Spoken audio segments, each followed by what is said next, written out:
Hello everyone. In this video, I want to cover two things. The first is going to be creating enrollment keys for your subject on Moodle. And the second is going to be creating groups within your subject on Moodle. The latter one is useful for people that, uh, let's say, for me, for instance, for digital technologies, I teach four different classes, right?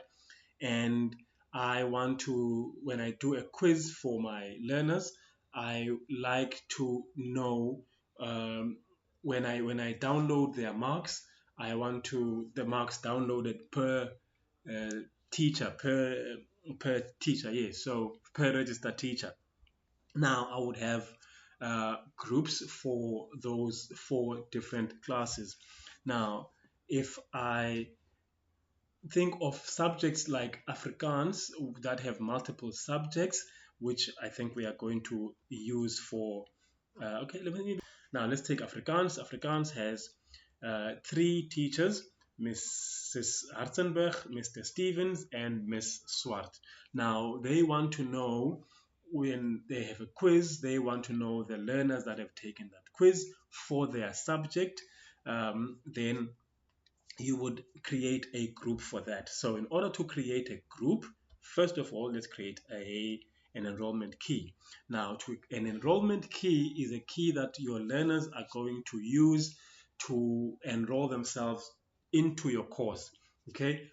Now, I want you to encourage your learners to enroll themselves. You don't want to be sitting with learners that haven't enrolled by the end of the year because there's nothing they're going to receive from you.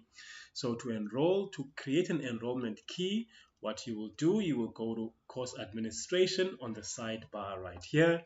And on course administration, you will go to enrollment methods right over here. Okay, now it will bring you to this screen. Sometimes you might find that when you get to enrollment methods, that your self-enrollment option is disabled. To enable it, you will go to this I right over here, and you will enable it that way. Okay, then what you want to do with self-enrollment, you will then go to this pencil to edit the self-enrollment option. Now you can leave this custom instance. You can keep the self-enrollments active, which is the people that have already enrolled, Mrs. Hartenberg, Mr. Stevens, and Ms. Swart. Then allow new enrollments, yes. Then this enrollment key is what we want. I've made this, for instance, AFR9. Doesn't matter what you make your enrollment key out to be, it is up to you. Then this is the key that you are going to give to the kids that whenever they want to enroll themselves, they can just use that key. For grade 9s, AFR9, grade 10s, AFR10, and so forth. Okay, use group enrollments, you can leave that.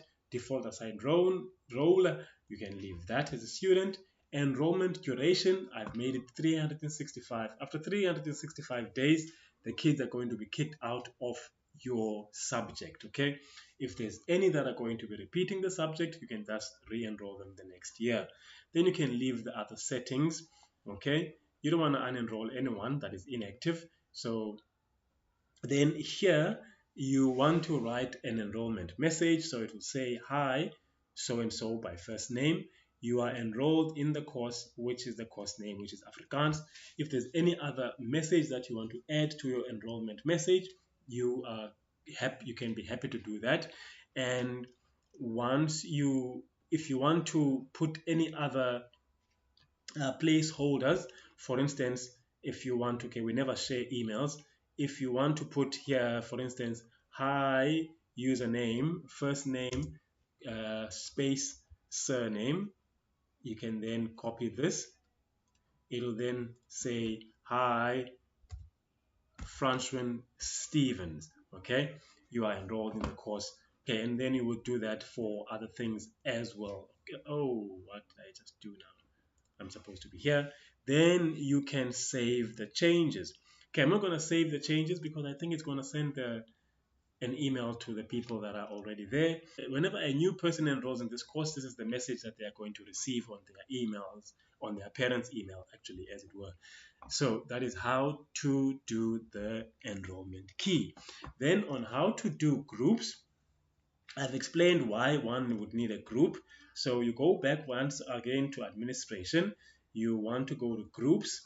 You can leave this. And in groups, you will see that there's groups, there's members of. All right. Now to create a new group, you will then create group. Okay, let's say this group belongs to Mr. Stevens.